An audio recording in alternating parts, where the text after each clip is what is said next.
सिद्धये श्री सूर्यदेवाय शनिदेवाय महावीराय ब्रह्मदेवाय गौणदेवाय नमः। सच्चिदानंदरूपाय विश्वोत्पत्त्यादिहेतवे तापत्रय विनाशाय श्रीकृष्णाय वयं नुमः। कृष्णाय वासुदेवाय हरे परमात्मने अखिलेशनाथाय गोविन्दाय नमो नमः। निरक्षरं पदमिष्टं मात्राहीनं यद्भवेत् सर्वं क्षम्यतां देवी प्रसीदि गिद्धिवाहिनी। अतुलित बलधाम महेम शैलाबदेहो धनुजवन किशानं ज्ञानिनामग्रगण्यो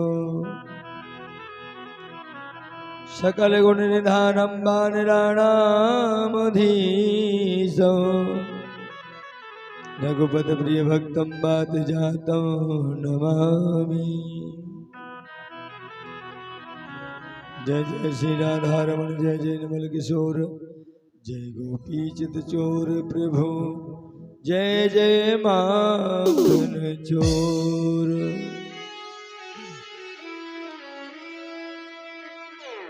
राधा मेरी माँ तो है पिता मेरे घनश्याम इन दोनों के चरणों में बारंबार प्रणाम। जिनकी सेवा भाव से मगन भय श्री राम ऐसे वीर हनुमान को कोटि कोटि प्रणाम। सब द्वारन को छोड़ के मैया आयो तेरे द्वार है माँ जगत जननी गिद्धवाहिनी माता सबकी ओर निहार फिर मोरी ओर निहार। बोली विघ्नेश्वर भगवान की जय श्रीमद् भागवत भगवान की जय श्री गिद्धवाहिनी मैया की जय श्री पितृ मोक्ष महायज्ञ की जय समस्त देवी देवताओं की जय शीतलावन के बड़ी माता की जय सरस्वती माता की जय अपने अपने माता पिता गुरु गोविंद की जय नमः पार्वती पदे हर हर महादेव शंभो। सर्वप्रथम अगले किशोर सरकार के चरणों में कोटि कोटि वंदन। प्रार्थना किया कर व्यासपीठ में आशीर्वाद प्रदान करें राधा मैया के संग पधारे आराध भगवती माँ गिद्धवाहिनी मैया के पावन चरणों में प्रणाम। प्रार्थना किया कर व्यासपीठ में करें आशीर्वाद प्रदान करें कुलदेवी मन के बड़ी माता के चरणों में वंदन। प्रार्थना किया कर व्यासपीठ में करें आशीर्वाद प्रदान करें कुल देवता इष्ट देवता ग्राम देवता स्थान देवी देवताओं के चरणों में कोटि कोटि वंदन। प्रार्थना किया कर व्यासपीठ में करें आशीर्वाद प्रदान करें श्री ख्यापति सरकार का गुणपुरा सरकार हनुमान जी महाराज के चरणों में कोटि कोटि प्रणाम। उत्तर मुखी हनुमान जी के चरणों में प्रणाम। प्रार्थना किया कर व्यासपीठ में करें आशीर्वाद प्रदान करें मंच पर आसीन सभी विद्वानों के हृदय विराजमान सीताराम जी को प्रणाम। गुरु माता पिता के चरणों को प्रणाम संत भगवान के चरणों को प्रणाम। आप सबके हृदय विराजमान सीताराम जी को कोटि कोटि वंदन। सबके लिए प्यार भरा राधे राधे।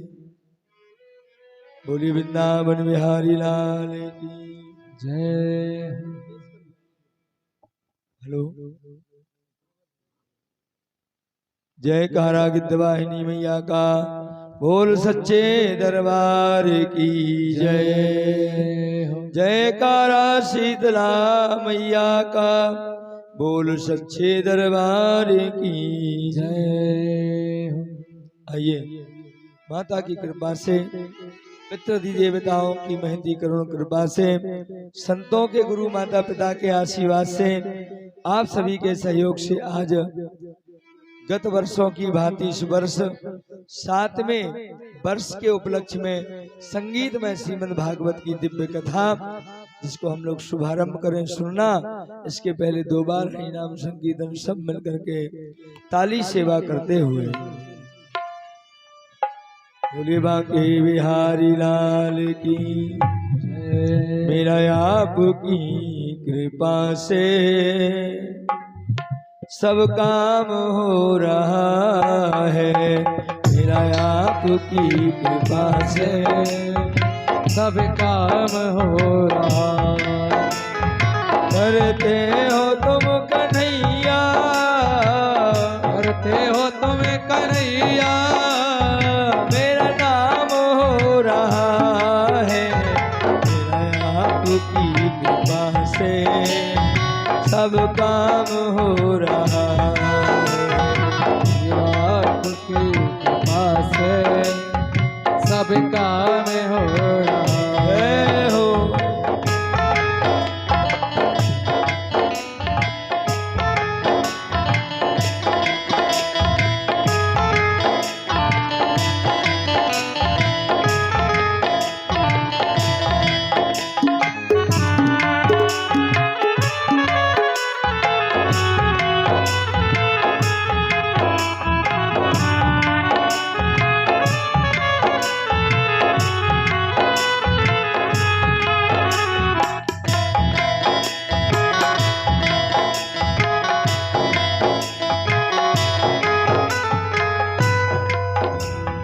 पतवार के बिना ही मेरी नाव चल रही है। पतवार के बिना ही मेरी नाव चल रही है। हैरान है जमाना मंजिल भी मिल रही है। हैरान है जमाना मंजिल भी मिल रही है।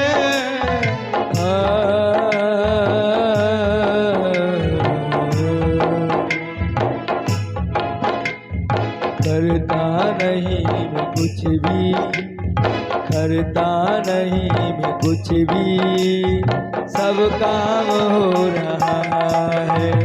करता नहीं मैं कुछ भी, सब काम हो रहा।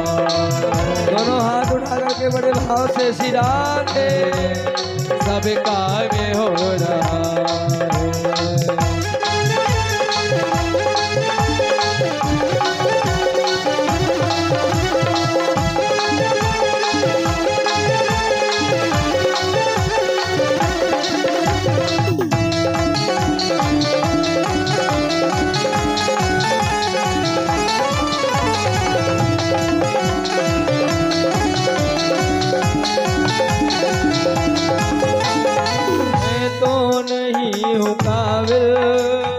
तेरा पार कैसे पाऊं।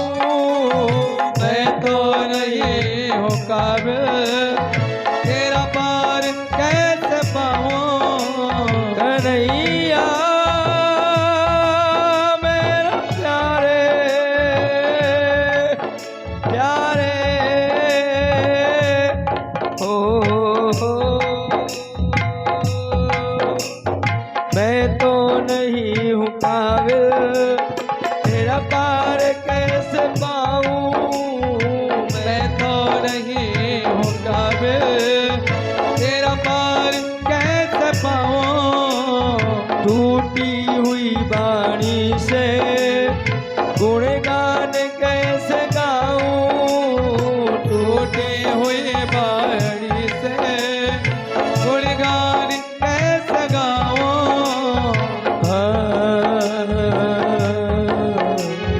तेरे नाम से बुलाओ, तेरे नाम से बुलाओ, गुलबाम हो रहा है। तेरे नाम की कृपा से सब काम हो रहा है। करते हो तुम कन्हैया, करते हो तुम कन्हैया, मेरा नाम हो रहा है। मेरा आपकी कृपा से सब काम हो रहा है। मेरा हाथ की कृपा से सब काम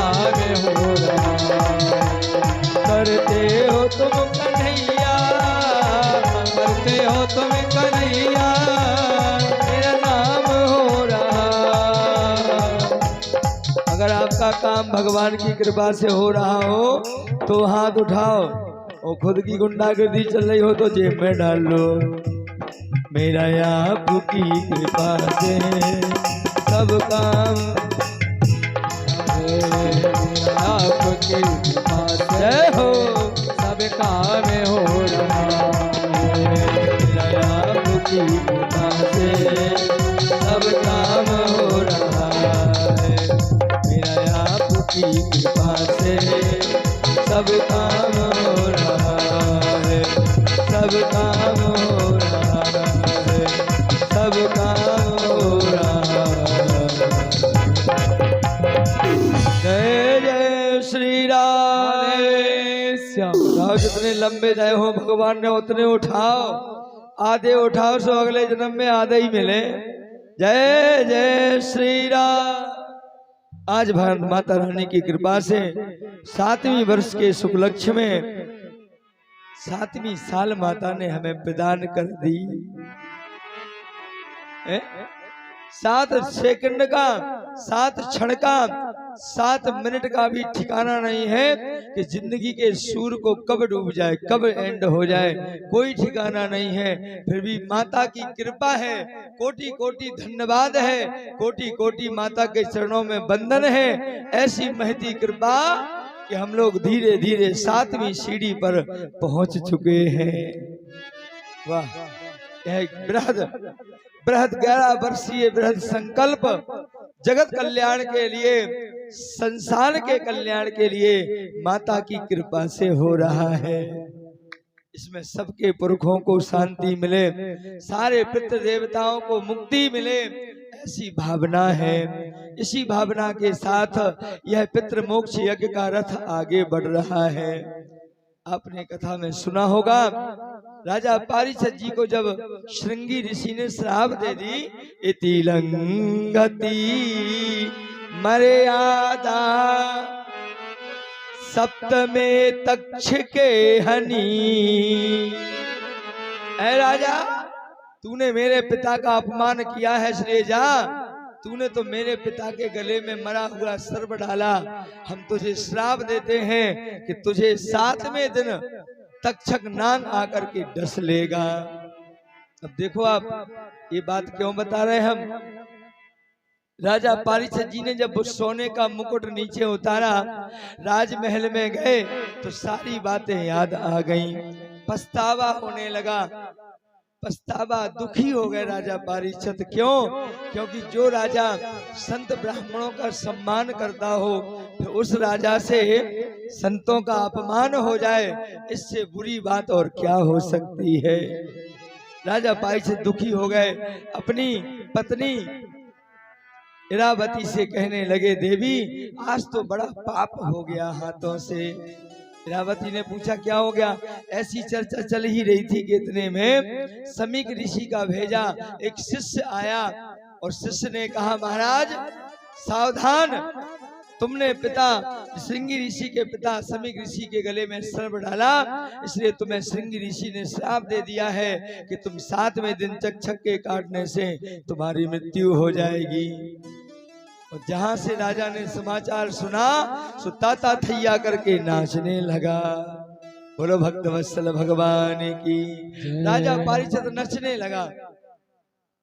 द्वारपाल, प्रजा, मंत्री संतरी सब खड़े हैं। इरावती आश्चर्य में पड़ गई। इरावती ने कहा, महाराज तुमने अपनी मौत की खबर सुनी, इसलिए तुम पागल तो नहीं हो गए? कभी कभी लोग पागल हो जाते हैं, ज्यादा नुकसान हो जाए तो पागल, और ज्यादा पुटरिया मिल जाए तो पागल। बोलो आप, सत्य है कि झूठ? कभी कभी लोग पागल हो जाते हैं। आज राजा पारीक्षित से इरावती कह रही, तुम पागल तो नहीं हो गए महाराज? बोले क्यों? बोले अभी अभी तुमने अपने मौत का पैगाम सुना है कि 7वें दिन तक छक्के काटने से तुम मर जाओगे। हमें तो ऐसे ही लग रहा है। राजा पारीक्षित जी मुस्कुराने लगे। देखो, सृष्टि में चारों युगों में, तीनों लोगों में 2-4 ऐसे बड़े लोग हैं जिन्होंने नंबर 1 काम किया, दूसरा कोई कर नहीं पाया। एक तो राजा पारीक्षित, जिनने अपने मौत की खबर सुनी और डांस किया, नाच किया, नचने लगे, खुशी मनाने लगे। अगर अगर किसी को पता चल जाए कि 1 महीना बाद हमारी हरिओम हो जाने, फिर ना तो ब्याही हुई है ना कलेवा हो सकत, एक ही चिंता लगी रहे, हे भगवान 1 महीना, अब 1 महीना में 1 दिन खत्म होगा, हे भगवान 25 दिन बचे, अब हमें नहीं बचने हैं। संसार में लोगों को एक ही चीज से डर है कि हम मरे ना, सब एक ही बात कहते हैं कि हम मरे ना। बोलो भक्त वत्सल भगवान की जय हो, बांके बिहारी लाल की जय हो। लेकिन ऐसा कभी नहीं होता है कि जो इस धरती पर आया उसे जाना ना पड़े। आया है सो जाएगा राजा रंग फकीर, एक तो सिंहासन चढ़ा दूजा बंधा जंजीर। चाहे कोई नीचा हो चाहे कोई ऊंचा हो, जो आया है उसे जाना सुनिश्चित है। राजा पारीक्षित ने खबर सुनी और नाचने लगे। पूछा क्यों नाच रहे? बोले हम इसलिए नाच रहे हैं कि संसार में ऐसा कोई नहीं है जो एक कह सके दावे के साथ कि हम कल का सूर देख पाएंगे कि नहीं। लेकिन सुनो ए रानी अरावती, हम दावे के साथ कहते हैं राजा पारीक्षित कि आज से 7 दिन तक हम मरने वाले नहीं हैं। 7 दिन तक हम मरने वाले नहीं हैं। साक्षात मृत्यु भी आ जाए तो उसे वापस सोना पड़ेगा। इरावती ने पूछा महाराज ऐसा क्यों? बोले ऐसा इसलिए क्योंकि एक संत का हमें श्राप लगा है और संसार में सब मिथ्या हो सकता है, सब झूठा हो सकता है, लेकिन संत का श्राप और संत का वरदान और संत का आशीर्वाद कभी झूठा नहीं होता। ये सारे प्रमाण भागवत जी में हैं। आपने पहले दूसरे दिन की कथा में सुना होगा, गौकर्ण जी संत के प्रसाद से प्रकट हुए थे। आत्मदेव के घर में संतान नहीं होती थी। जब संत ने एक प्रसाद दिया, फल धुंधली को खाना था। धुंधली ने तो नहीं खाया, लेकिन सहेली के कहने से अपनी एक घर में बनी गैया को खिला दिया। कौन फल? जो एक संत ने दिया था। और जैसी उस गैया को वो फल खिलाया, पता आप सब जानते हो एक संत की महिमा प्रसाद की, उस गाय के पेट से भी एक पुत्र ने जन्म ले लिया। बोलो संत भगवान की। इसलिए जीवन में संत आशीर्वाद, संत कृपा बहुत जरूरी है। आज हम इस बात को इसलिए कह रहे थे, दोहरा रहे थे, ताकि हमें पता चल जाए कि हमारा कोई ठिकाना नहीं है जिंदगी का, फिर भी भगवान की बड़ी कृपा, मैया का बड़ा एहसान, बड़ा उपकार है कि धीरे धीरे 7वीं वर्ष में हम प्रवेश कर चुके हैं। बोलो भक्त वत्सल भगवान की। जीवन का ठिकाना तो है नहीं, जिंदगी का किराए का घर है, एक ना एक दिन बदलना पड़ेगा। ये किराए का घर हो, एक ना एक दिन बदलना पड़ेगा। मौत जब तुमको आवाज देगी, मौत जब तुमको आवाज देगी, घर से बाहर निकलना पड़ेगा। मौत जब तुमको आवाज देगी, अरे की जय हो, बाहर निकलना पड़ेगा। जय हो।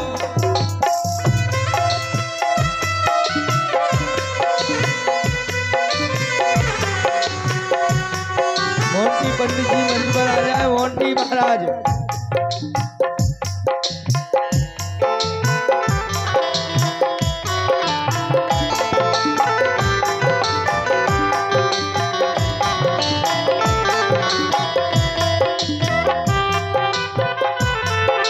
हरि बोल।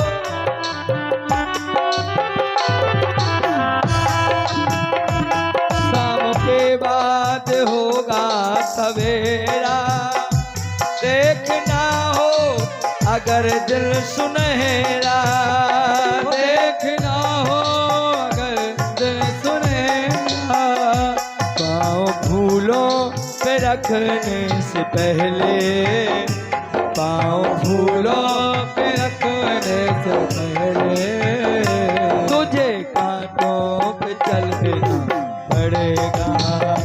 पाँव फूलों पे रखने से पहले तुझे कांटों पे चलना पड़ेगा। जय हो।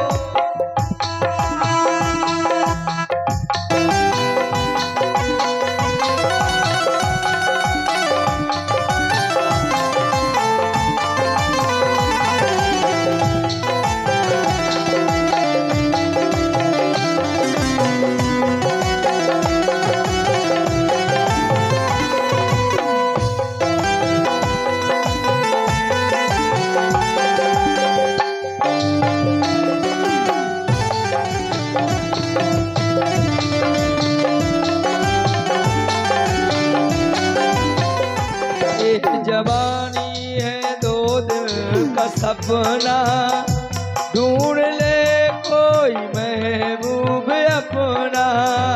ढूंढ ले कोई महबूब अपना, ढूंढ ले कोई महबूब अपना। ये जवानी है 2 दिन का सपना, ढूंढ ले कोई महबूब अपना। ये जवानी लोग कहते हैं कि बुढ़ापे में भजन करेंगे। ऐ मेरे भाई बहनों, जब तेरी आंखों से दिखना बंद हो जाएगा तब तू विधवासन के दर्शन कर पाएगा। जब तेरे पैर काम नहीं करेंगे तब गोवर्धन की परिक्रमा या कामतानाथ की परिक्रमा कर पाएगा। इसलिए भगवान कहते हैं, कवि कहता है कि जो जवानी है इसी जवानी में महबूब ढूंढ ले, जिंदगी भर पछताना पड़ेगा। और जिसने जीवन में अपना महबूब भगवान को बनाया उनका जीवन धन्य हो गया, उनका जीवन धन्य हो गया। इसलिए ये जवानी अगर ढल गई तो उम्र भर यूं ही रोना पड़ेगा। ये जवानी अगर ढल गई तो राधे उम्र यूं ही रोना पड़ेगा। जिंदगी एक किराए का घर है, एक न एक दिन बदलना पड़ेगा। जिंदगी एक किराए का घर है, एक न एक दिन बदलना पड़ेगा, एक न एक दिन बदलना पड़े। जिंदगी का कोई ठिकाना नहीं है, इसलिए जितना समय हमें भगवान दे रहे हैं ये भगवान का एहसान मानो। अच्छा, एक बहुत अच्छी बात याद आ गई। एक दादाजी रास्ते में चले जा रहे थे, रास्ते में गिर पड़े, पैर में फ्रैक्चर हो गया। बच्चों ने आकर डॉक्टर को दिखाया, जो हड्डी का स्पेशलिस्ट डॉक्टर था उसी को दिखाया। डॉक्टर ने एक्सरा लिया। ध्यान से सुनना, समझने की बात है। ऐ मेरे प्यारे भाई बहनों, बच्चों ने डॉक्टर को दिखाया, एक्सरा लिया। डॉक्टर ने एक्सरा लेने के बाद कहा, भैया ये तो तुम्हारे दादा की पैर में जो हड्डी है वो टूट गई है। बच्चे घबरा गए, सही नहीं होगी। बोले हो जाएगी। कैसे? बोले 5,000 रुपए फीस लगेगी और टूटी हुई हड्डी सही हो जाएगी। बच्चों ने 5,000 रुपए फीस दी। डॉक्टर ने 1 महीने का बेड रेस्ट बताया, हड्डी में प्लास्टर बांधा, सही हो गई। 1 साल बाद दादाजी, वही दादा जिनका पैर टूट गया था, वही दादाजी रास्ते से जा रहे थे, सामने से वही डॉक्टर साहब आए। कौन डॉक्टर साहब? जिनके द्वारा दादाजी की हड्डी जोड़ी गई थी। ध्यान देना, दादाजी ने डॉक्टर साहब को देखा तो दूर ही से जय जय बोलने लगे। जय हो दादा, डॉक्टर साहब जय हो आपकी, आपको कोटि कोटि धन्यवाद है, आपको बहुत बहुत धन्यवाद है। आप ना होते तो हमारी हड्डी कैसे जुड़ती। आपको बहुत बहुत धन्यवाद है। ऐ मेरे भाई बहनों, हम कितने स्वार्थी हैं, कितने मतलबी हैं हम लोग। जिस डॉक्टर ने हमें टूटी हुई हड्डी जोड़कर दी, वो भी फ्री में नहीं, 5,000 रुपए लेकर के, उस डॉक्टर को हम बार बार धन्यवाद देते हैं। कोटि बार धन्यवाद देते हैं। लेकिन जिस ईश्वर ने हमें इतना बड़ा शरीर सही सलामत बना करके दिया, आज तक कभी किसी ने कहा कि हे भगवान तुम्हें धन्यवाद है कि तुमने हमें मनुष्य का इतना सुंदर शरीर प्रदान किया है? कभी किसी ने कहा? कोई नहीं कहता, कोई नहीं कहता। जबकि मानना चाहिए ये भगवान की कृपा है कि हमें मनुष्य जन्म में, मनुष्य योनि में भगवान ने भेजा है। बोलो बांके बिहारी लाल की।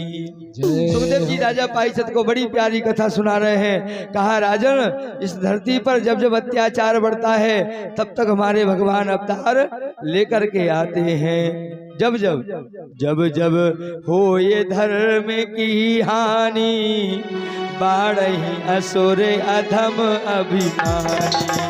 जब होए धर्म के हानि, बाढ़ही असुर अधम अभिमानी। तब धर प्रभु विविध शरीरा, तब धर प्रभु विविध शरीरा, हरहि नित्यानंद सज्जन पीरा।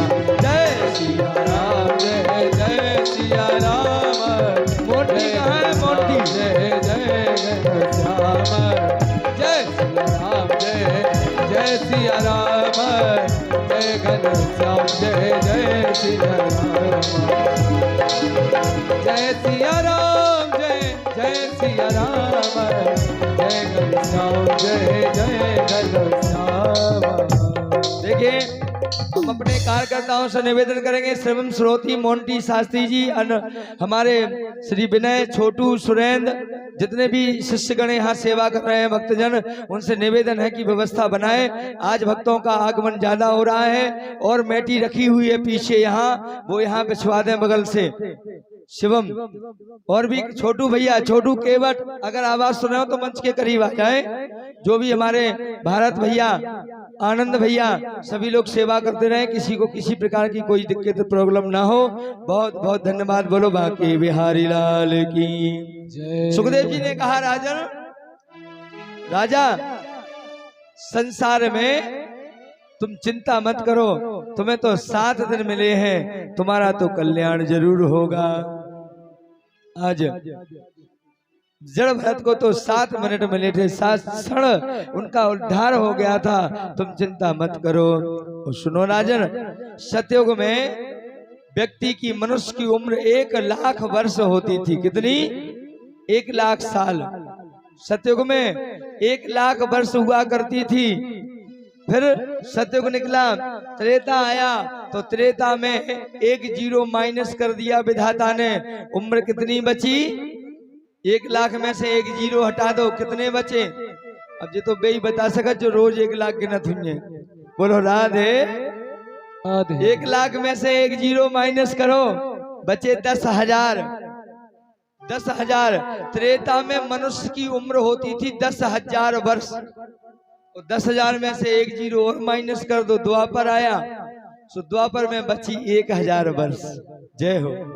माताएं भी पढ़ी लिखी हैं, हमारी मम्मी है ने, जो खुद करी इशारा करके कि महाराज 1,000। वाह, 1,000 वर्ष द्वापर में मनुष्य की उम्र। और जैसी द्वापर निकला, कलयुग आया, सो विधाता ने सोचा कि 1,000 वर्ष तो बहुत होते हैं कलयुग में, इसलिए क्या करें, 1 जीरो और हटाओ। 1 जीरो और हटा दिया, सो बची 100 साल।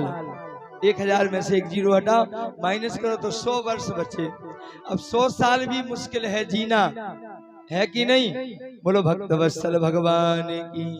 अब महेरो, मैरी और रोटी तो को खाते नहीं अब कलेवा में, अब तो कलेवा दूसरी चीजन को होने लगो। बोलो भक्त वत्सल भगवान। जैसा हमारा खान पान, जैसी हमारी उम्र, धन्य है, धन्य है। हम लोग 10 फीट को 15 फीट को कमरा बनावे के लाने पसीना निकल जात। मजदूर लोग जो होते हैं, मजदूर लोग जो सेवा करते हैं, वो थक जाते हैं। उनसे विचार, उनके बारे में सोचो, जिनने, उन राजा महाराजाओं के बारे में जिनने इतने बड़े बड़े किले बनाकर खड़े कर दिए। क्यों? शरीर तो ऐसे ही था, लेकिन खान पान का नियम दूसरा था। बोलो भक्त वत्सल भगवान की। सुखदेव जी, इस धरती पर जब जब अत्याचार हुआ, तब तब भगवान ने अवतार लिया। आइए आज राजा पारिषद को श्री सुखदेव जी महाराज भगवान के अनन्य अवतारों की कथाएं सुनाने लगे। इस सृष्टि में सबसे पहले नारायण का जन्म हुआ। बोलो नारायण भगवान की जय कथा हो। ध्यान से सुनना। हड़बड़ाहट इसलिए हो रही है कि आज खुशी बहुत है। एक तो भगवान का जन्म है, दूसरा बहुत दूर दूर से भक्तों का आगमन हुआ है। ये लगता कि कितनी सेवा कर लें, आप सभी की सेवा कितनी कर लें, क्योंकि हमें पता है कि हम जिसके घर में जाते हैं उस घर में बहुत सम्मान प्रेम मिलता है। कथा भी कहनी है, सेवा भी होनी है, और माता जाने बोलो भक्त वत्सल भगवान की जय। ये प्रेम की बात है। ये प्रेम है जो दूर दराज से भक्तों का आगमन हो रहा है। हम आभारी हैं और माता से प्रार्थना करते हैं कि मैया समस्त भक्तों का कल्याण करें। सबसे पहले सृष्टि में नारायण, और नारायण की नाभि से कमल का फूल प्रकट हुआ। उस पुष्प की डंडी में 4-5 मुंह वाले ब्रह्मा जी का प्राकट्य हुआ। ब्रह्मा जी को अभिमान आ गया, सोचा कि हम तो एक ही बार में चारों तरफ देख सकते हैं। इसलिए भगवान ने सोचा कि अगर ब्रह्मा जी अभिमानी बनेंगे और ब्रह्मा जी अभिमान होंगे तो इनके द्वारा जितने भी पुत्रा पुत्रियां बनाए जाएंगे वे सब अभिमानी हो जाएंगे। इसलिए भगवान ने सोचा कि पहले ब्रह्मा जी का अभिमान चूर करना चाहिए। धन्य है जीवन में सब करना, लेकिन अभिमान नहीं करना। अभिमान एक ऐसी दीमक है जो नष्ट कर देती है व्यक्ति को, इसलिए अभिमान नहीं करना चाहिए। ब्रह्मा जी को अभिमान आया, 23,000 वर्षों तक ब्रह्मा जी ऊपर से नीचे होते रहे, लेकिन कमल की वो नीचे वाली डंडी, उससे बाहर आने का रास्ता ब्रह्मा जी को भगवान ने नहीं दिया। अब भगवान जब ब्रह्मा जी थक गए तो भगवान ब्रह्मा जी ने कान लगा करके आवाज सुनी तो क्षीर सागर से 2 शब्द सुनाई दिए, ता और पा। भगवान ब्रह्मा जी पढ़े लिखे तो हैं, PhD करे हुए हैं। सो ब्रह्मा जी ने ता और पा को मिलाया, सो बन गया तप। भगवान ब्रह्मा जी समझ गए, ब्रह्मा जी ने तपस्या करना शुरू कर दिया। बोलो भक्त वत्सल भगवान की। तप किया ब्रह्मा जी ने, 28,000 वर्षों तक तप किया। उस तप से प्रसन्न होकर भगवान नारायण ने कमल की डंडी में ही जाकर ब्रह्मा जी को दर्शन दिया। पूछा क्या चाहिए? बोले प्रभु बाहर जाने का रास्ता दे दो, पहले इतनी कृपा कर दो। तब ब्रह्मा जी को बाहर आने का रास्ता दिया। फिर ब्रह्मा जी ने सृष्टि की रचना की। दूसरी बात, दूसरे नंबर पर 12 भगवान का अवतार हुआ। एक बार कश्यप की पत्नी दिति और अदिति, राक्षस और देवता भैया ही भैया हैं, लेकिन इनकी माताएं अलग अलग हैं, पिताजी एक ही हैं।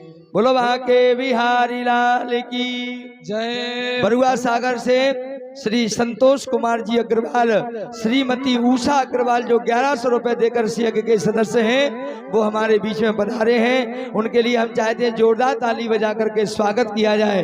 बोलो बांके बिहारी लाल की जय। दूर दराज से भक्तों का आगमन। बोलो भागवत भगवान की। सुखदेव जी कहते हैं महाराज 12 अवतार, दिति के गर्भ से दैत्य हुए और अदिति के गर्भ से देवता भय। अब देखो एक ही घर में 2 संतानें और 2 ही विपरीत हैं। विपरीत, एक पुत्र इतना धर्मात्मा है, एक पुत्र इतना धर्मात्मा है और एक पुत्र राक्षस बन गया। सोचो तुम, एक मम्मी की संतान देवता और एक मम्मी की संतान राक्षस। गलती की को है पापा की के मम्मी की? बोलो राधे। अगर पापा की गलती होती तो 2 ही मम्मी के पुत्र राक्षस बनते, एक मम्मी के देवता एक माता के राक्षस, तो गलती तो मम्मी की को है। कौन सी गलती? एक तो माँ अदिति ने जिस समय काम लीला नहीं होती उस समय जिद की कश्यप महाराज जी से, तो कश्यप महाराज जी ने कहा कि दीदी तुम्हारे गर्भ से जो भी संतान होगी वो राक्षस बनकर जन्म लेगी। वो अदिति मैया के गर्भ से जो देवता है वे देवता इसलिए है क्यों? क्योंकि अदिति मैया ने पयो व्रत धारण किया 15 दिन का, और पयो व्रत धारण करके सूर्य भगवान को 15 दिन तक अर्घ दिया। फाल्गुन के कृष्ण पक्ष की परमा से, देखो जिनके संतान ना होती हो माता रानी की कृपा से वो तो सबके यहाँ होगी, लेकिन ये व्रत जो भागवत जी में आया है, जिसको स्वयं कश्यप जी महाराज जी ने अपनी अदिति मैया को बताया है, और जिस व्रत को बताने से अदिति मैया के गर्भ से हमारे श्री वामन भगवान का अवतार हुआ, ऐसा दिव्य व्रत पयो व्रत फाल्गुन महीना की कृष्ण पक्ष की परमा से और द्वादशी तिथि तक किया जाता है प्रतिवर्ष। जग्गेश भगवान माने सूर्य भगवान की स्तुति की जाती है।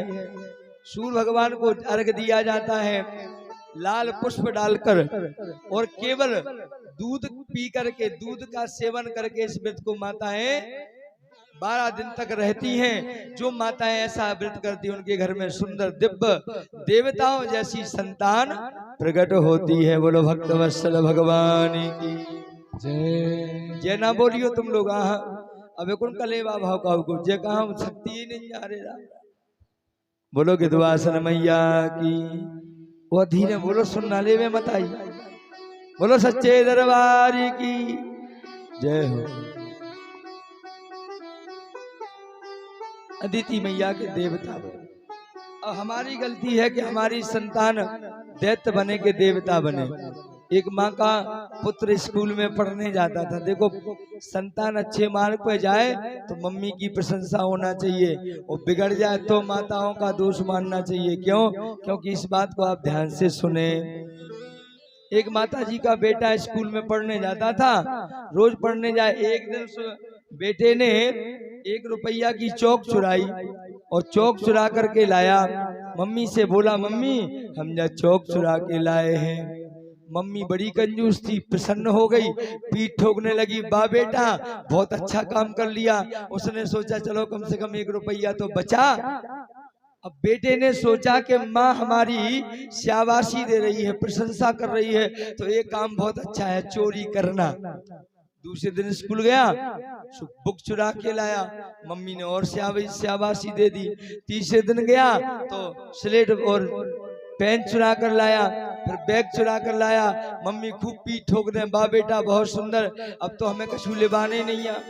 अब उस बेटे को छोटी छोटी चोरी करते करते करते करते चोरी करने की आदत पड़ गई।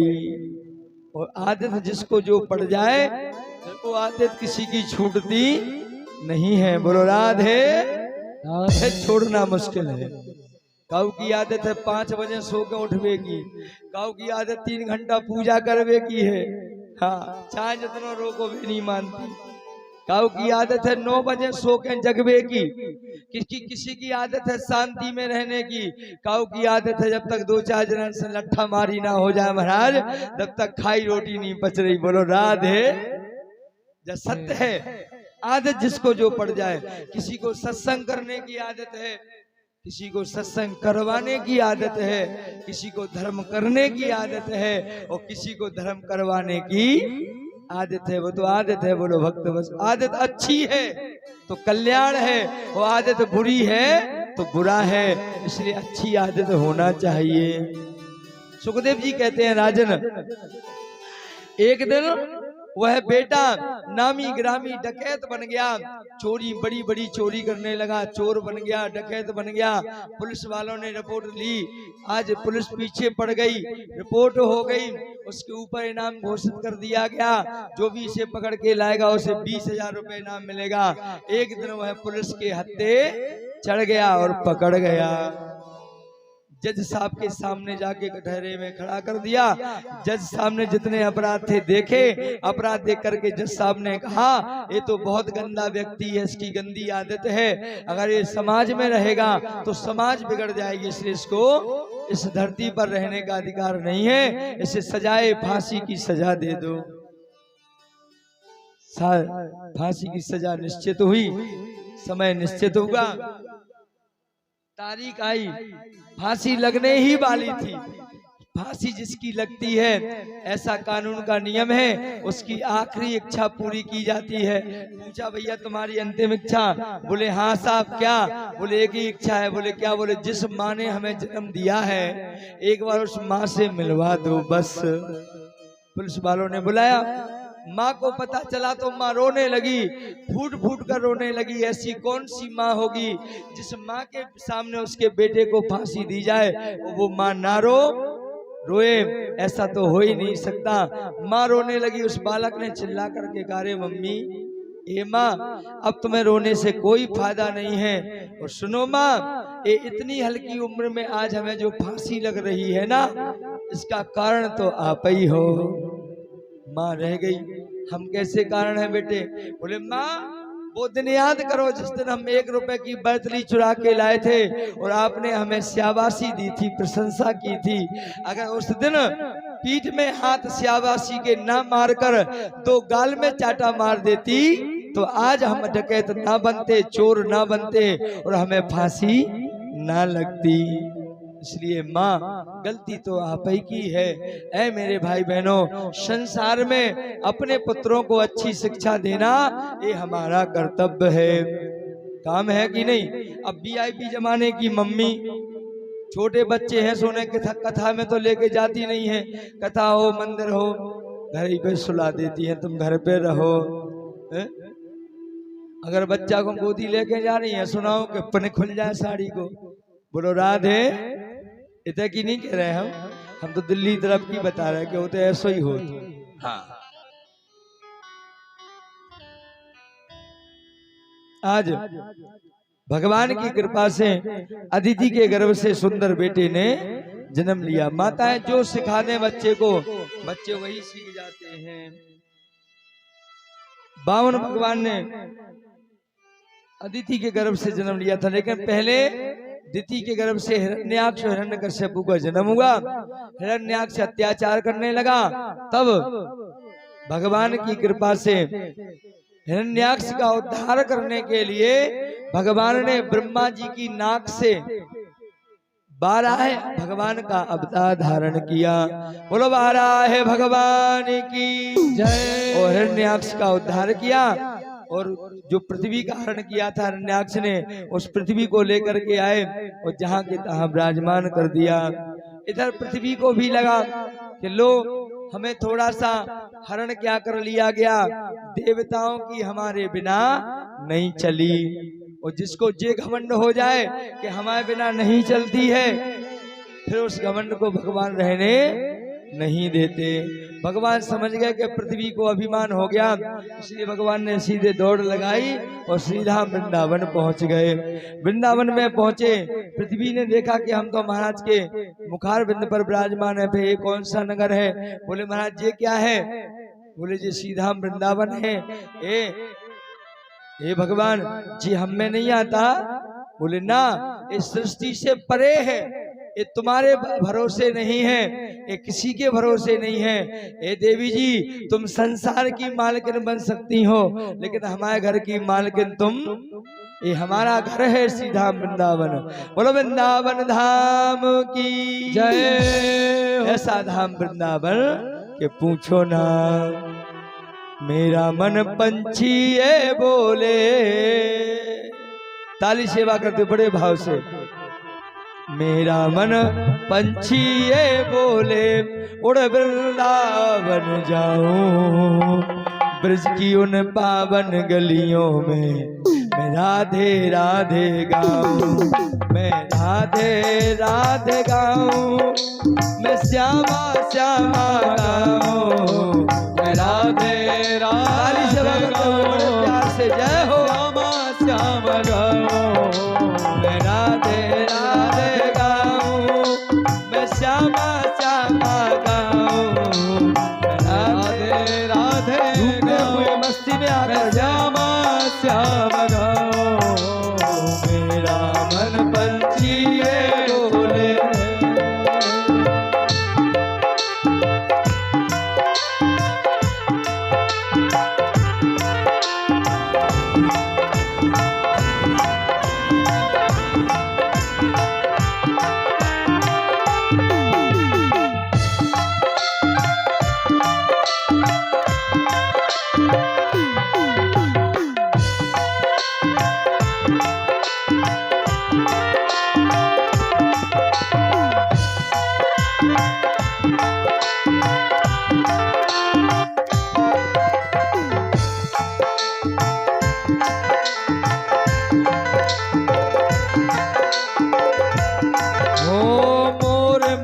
वस्त्र पीतांबर धारी गलबे जलती माला थोड़ी पे हीरा ठाकुर जी के हीरा सोहे आला हीरा दम के आला हीरा दम के आला ओ बाके बिहारी गिरधारी कोई कहनंद को लाला तेरी छवि पर बलि बलि जाए सारे गोपी ग्वाला सारे गोपी ग्वाला सारे गोपी ग्वाला युगल छवि को निरख के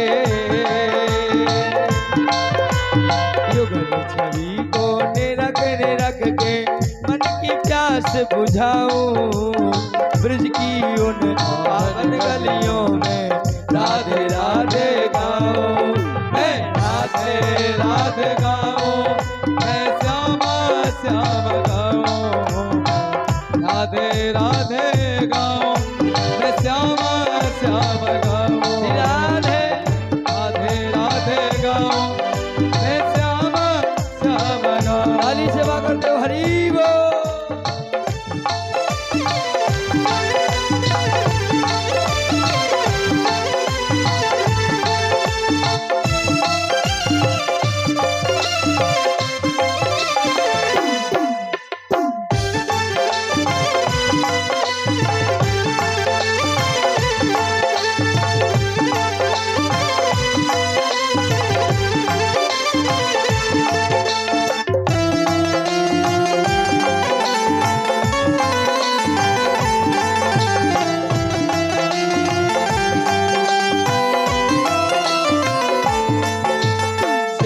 कुंड निज बन में आवे रास बिहारी रास रचावे राधे के संग गल गल भैया डाली भैया डाले गल गल भैया डाले ओ राधा रमन रमन रेती पर शिवट की छवि न्यारी कुंज कुंज में संत विराजे राधे की धुन प्यारी राधे के धुन प्यारे राधे के धुन प्यारे यमुना में स्नान करूं मैं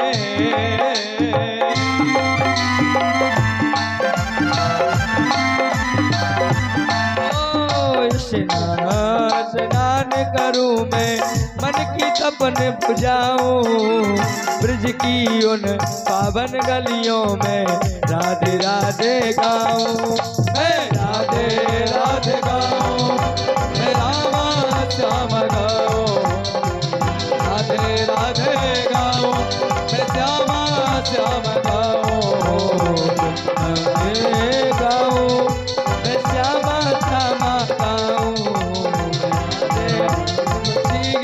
चाहे थोड़े वृंदावन जाओ इसके न पावन राधे राधे राधे राधे हाथ उठाकर मैं श्यामा श्याम गाऊं राधे राधे गाऊं मैं श्यामा श्याम गाऊं मैं श्यामा श्याम गाऊं मैं श्यामा श्याम गाऊं